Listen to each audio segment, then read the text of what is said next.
बिस्मिल्लाहिर्रहमानिर्रहीम, अस्सलाम वालेकुम। मैं हूं मखदूम शहाबुद्दीन। 16 अक्टूबर 2025 जुमेरात का दिन।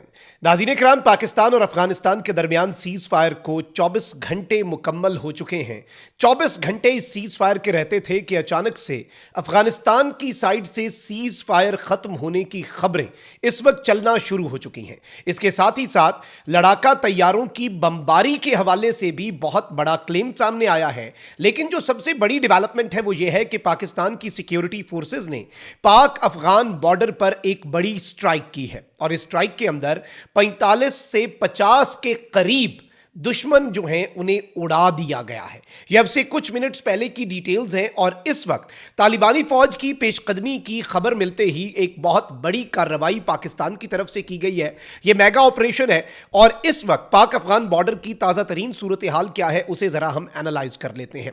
अगर अभी तक आपने इस वीडियो को लाइक नहीं किया तो लाइक ज़रूर कर दें, कॉमेंट सेक्शन में पाकिस्तान जिंदाबाद का नारा ज़रूर लिखिएगा और जिन लोगों ने चैनल को सब्सक्राइब नहीं किया उनसे मेरी यह दरखास्त है कि चैनल को भी लाजमी सब्सक्राइब कर लें। अब सबसे पहले तो नाज़रीन इकराम, आप इस चीज को समझ लें कि पाकिस्तान की पॉलिसी जो है वो बहुत वाज़ेह है, लेकिन यूं लग रहा है कि अफगान तालिबान जो है वो सीज फायर को, तालिबानी रिजीम जो है वो पाकिस्तान के खिलाफ एक टूल के तौर पर इस्तेमाल करना चाह रहे हैं। और यही वजह है कि पाकिस्तान के सबर का पैमाना जो कि बहुत पहले से लबरेज हो चुका है, इस सीज फायर की आड़ में पाकिस्तान में बड़ी तबाही का मंसूबा जैसे ही पाकिस्तान ने भांपा तो पाकिस्तान ने एक स्ट्राइक की है और पाकिस्तान ने उस स्ट्राइक के अंदर दर्जनों जो खारजी हैं उन्हें वासिले जहन्नुम कर दिया है। लेकिन उससे पहले एक और डेवलपमेंट है जो इंपॉर्टेंट है।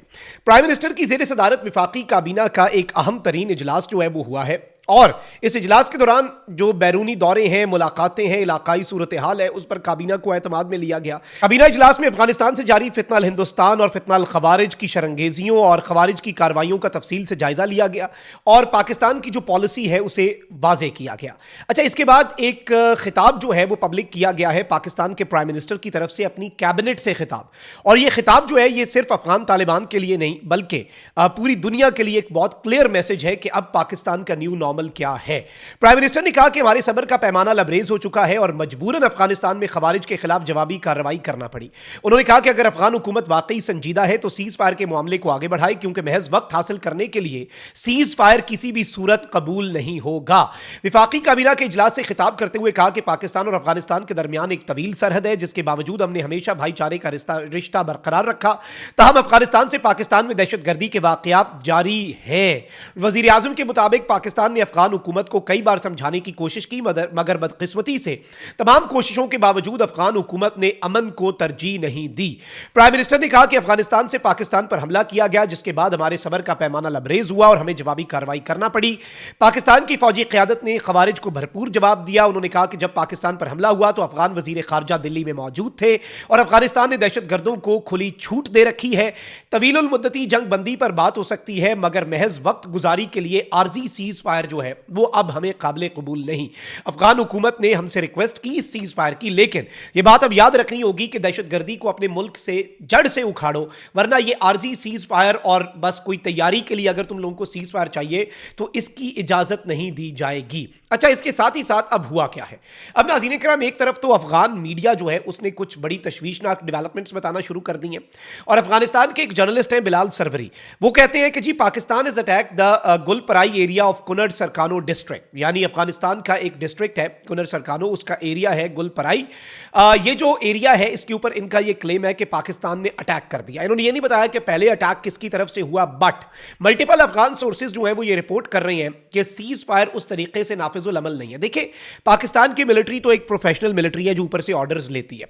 अफगानिस्तान की मिलिट्री जो है वो एक रोग एलिमेंट है, वो एक मिलिट्री कहलाने के लायक भी नहीं है। वो कोई किसी की बात मान लेता है, कोई किसी की, वो अपनी भी करते हैं। और इस वक्त अफगान तालिबान के अंदर एक रिफ्ट भी है, यानी हक्कानी ग्रुप की सुन्नी है, कंधारी ग्रुप की सुन्नी है या अपनी सुन्नी है, तो इसलिए उनके रोग एलिमेंट्स जो हैं और वो खारजियों के साथ बिल्कुल एक यकजान दो कालिब हैं वहां पर, ये जो बॉर्डर प्रोविंसेस हैं।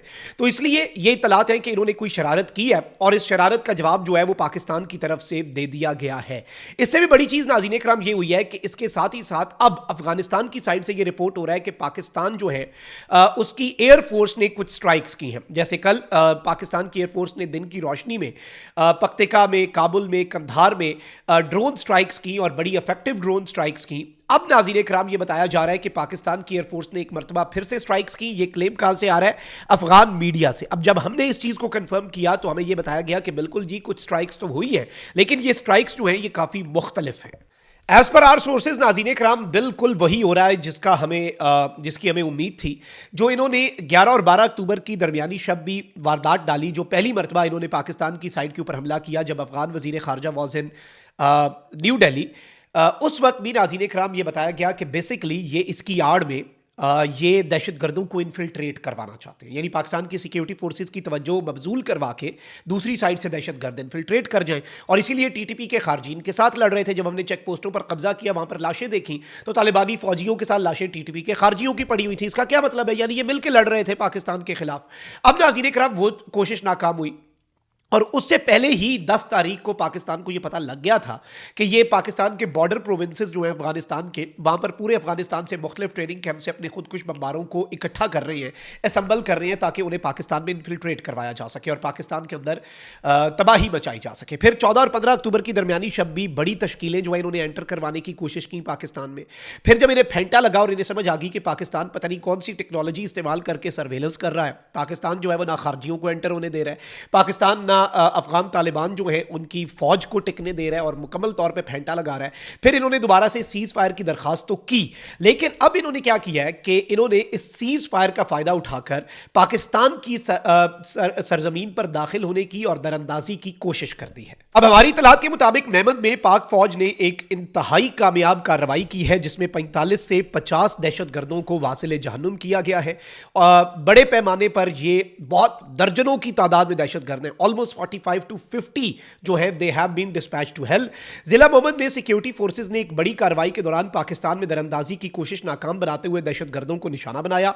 इत्तलात के मुताबिक यह ऑपरेशन जो है यह खुफिया मालूमात की बुनियाद पर किया गया, यानी हमारी इंटेलिजेंस एजेंसीज ने पहले से ही इस हवाले से इनके अंदर से यह इंफॉर्मेशन निकाल ली हुई थी कि भाई यहां से इन्होंने अब सीज फायर की आड़ में, क्योंकि इन्हें यह है कि सीज फायर है, कोई साइड कोई गोली नहीं चलाएगी, हम आराम से पाकिस्तान में घुस के दहशतगर्दियां करेंगे, खुद कुछ हमले करेंगे। और ये 45 से 50 दहशतगर्द जो मारे गए हैं, इसका मतलब है 45 से 50 खुदकुश हमले रोके गए हैं पाकिस्तान में। ये बहुत बड़ी मंसूबा साजी करके आ रहे थे।